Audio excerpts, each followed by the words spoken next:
যে ভর দুপুর বেলায় বেরিয়ে পড়লাম। আর কার সঙ্গে যাচ্ছি আর কোথায় যাচ্ছি বলো তো? ফৌজি বাবুর সঙ্গে যাচ্ছি ওদেরই বাড়িতে, কারণ ওদের বাড়িতে আজ মানসিক কালী পুজো। আর আমি কিন্তু ফার্স্ট টাইমই ওদের বাড়িতে যাচ্ছি, তাই একটু ভয় ভয়ও লাগছে। আগে যেহেতু ওদের বাড়ির সবারই সাথে অনেকবারই কথা হয়েছে, তবুও যাই হোক, আমার কথা বলতে বলতে তোমরা কেমন আছো সেটাই জিজ্ঞাসা করা হলো না। নিশ্চয়ই খুব ভালো আছো এবং সুস্থ আছো, আর আমাদেরও ভালো মন্দ মিলিয়ে দিব্যি কাটছে। তো যাই হোক, দেখতেই পাচ্ছ ওদের বাড়িতে চলে এসেছি। আর ওরই ভাই কত সুন্দর করে ঠাকুরের জায়গাটা আলপনা দিচ্ছে। তারপর সবাই আমাকে সামনাসামনি দেখলো, আমিও সবাইকে সামনাসামনি দেখলাম। তারপর সবার সাথে অনেক কথা হলো, গল্প হলো। আর যেহেতু এই বাড়িতে সবাই উপোস, তারই সঙ্গে বাড়ির পুজো সমস্ত কাজ নিজেদেরই করতে হচ্ছে, সেই জন্য আজ আমিও উপোস করেছি, যাতে সবাইকে হাতে হাতে একটু হেল্প করতে পারি, পুজোর জায়গাটা একটু গুছিয়ে দিতে পারি, পুজোর সমস্ত কাজগুলো যাতে নিজে হাতে একটু করতে পারি। দেখতেই পাচ্ছ ভাই কত সুন্দর করে আলপনা দিচ্ছে, কত মনোযোগ সহকারে। আর কেমন হচ্ছে তোমরা অবশ্যই কমেন্ট করে জানিও। তো চলো এখন যাব ভোগের রান্না করতে। আর মায়ের ভোগের রান্না আজ আমি নিজে হাতেই করব। প্রথমে 7 থেকে 8টা নারকেল ভালো করে কুড়িয়ে নিয়েছি। আর এইটুকু হয়েছে তার কারণ নারকেলগুলো খুব ছোট ছোট ছিল। আর তারপরে এই যে শুকনো কড়াইতে, মানে কড়াইতে কোনো কিছু দিতে হবে না, শুকনো কড়াইতে এই যে পুরো নারকেল কুড়াটা ঢেলে দিচ্ছি। আর ঢেলে দিয়ে ভালো করে নাড়াচাড়া করতে হবে। তারপর অ্যাড করতে হবে চিনি বা গুড়। ততক্ষণ ধরে জ্বালাতে হবে যতক্ষণ না আঠা আঠা ভাব হয়। নাড়াতে নাড়াতে যখন পাক আসবে, মানে আঠা আঠা হয়ে যাবে, তখন হচ্ছে এই গরম গরম অবস্থায় কিন্তু ভালো করে গোল গোল করে পাকিয়ে নিলেই রেডি নারকেলের নাড়ু। তো নাড়ুগুলো করে নিই, ততক্ষণ তোমরা দেখতে থাকো আর সঙ্গে থাকো। আর যারা যারা পারো না নাড়ু বানাতে এখনো, তারা অবশ্যই চেষ্টা করো, খুব ইজি, খুবই সহজ।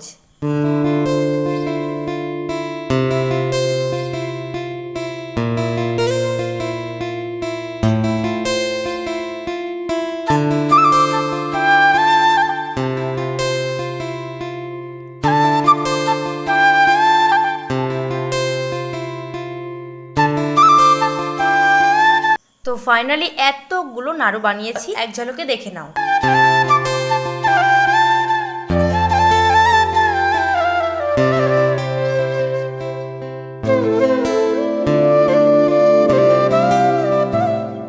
তারপর লুচি করবার জন্য ময়দা ভালো করে মাখিয়ে নিচ্ছি।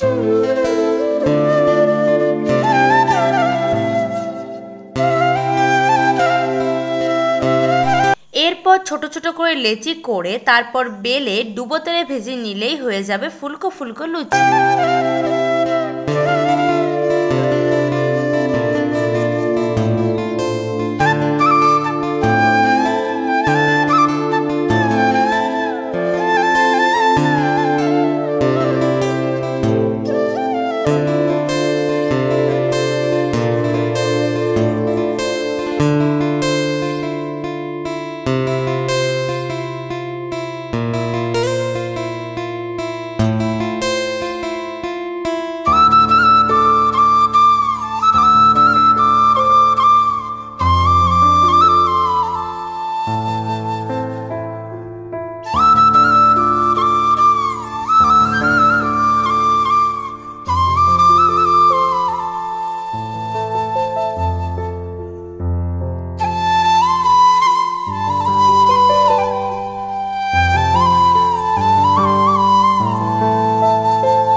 লুচি হয়ে গেল, নাড়ু হয়ে গেল, এবার করব সুজি। সেই জন্যই প্রথমে সুজি লাল লাল করে ভেজে নিতে হবে, তারপর জল দিতে হবে, তারপরে দিতে হবে পরিমাণ মতো চিনি, আর তারপর একটু তেজপাতা আর গরম মশলার ফল দিয়ে নামিয়ে নিলেই হয়ে যাবে সুজি।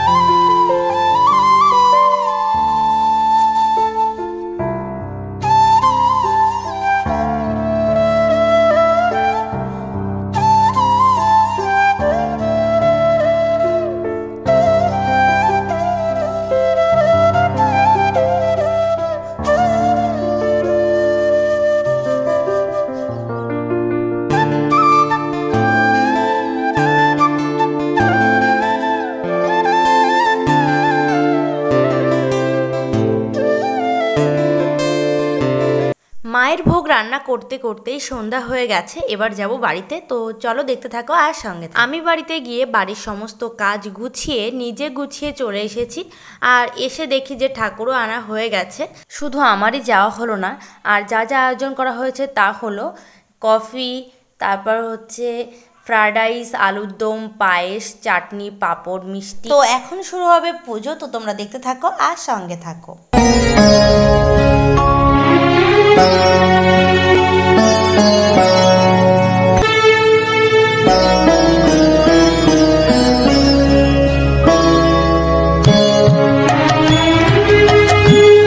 ওরে ও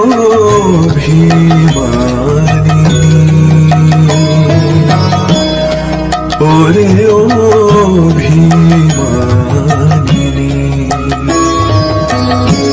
জানি তোর মান হয়েছে, ওরা তো অবুঝ ভুল করেছে, জানি তোর মান হয়েছে।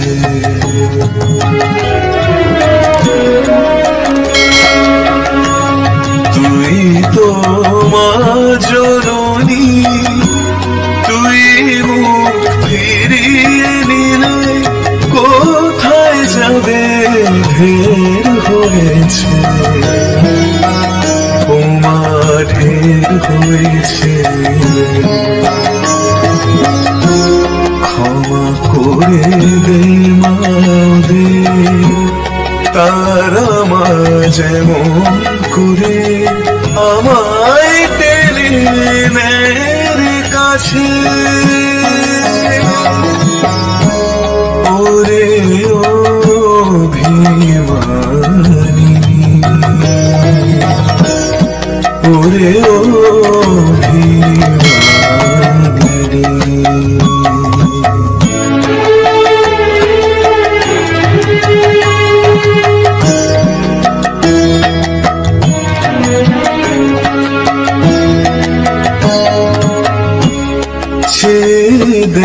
কোদের দিকে কি ভীষণ যন্ত্রণাতে কাতরা, অসহায় মৃত্যু মুখে জীবন হাতে দিশাহারা।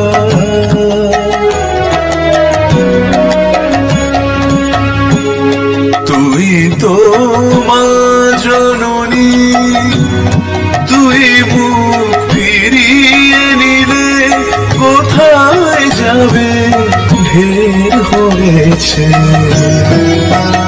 ও মা, ঢের হয়েছে। ক্ষমা করে দে মা দে, তারা মা যেমন করে আমায় টেনে নেয় কাছে। মা গো মা গো মা গো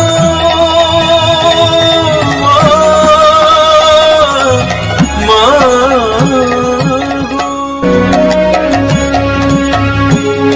তুই তো মা জননী, তুই মুখ ফিরিয়ে নিলে কোথায় যাবে, ঢের হয়েছে ও মা, ঢের হয়েছে। ক্ষমা করে দে মা দে, তারা মা যেমন করে আমায় টেনে নেয় কাছে। মা গো মা গো মা গো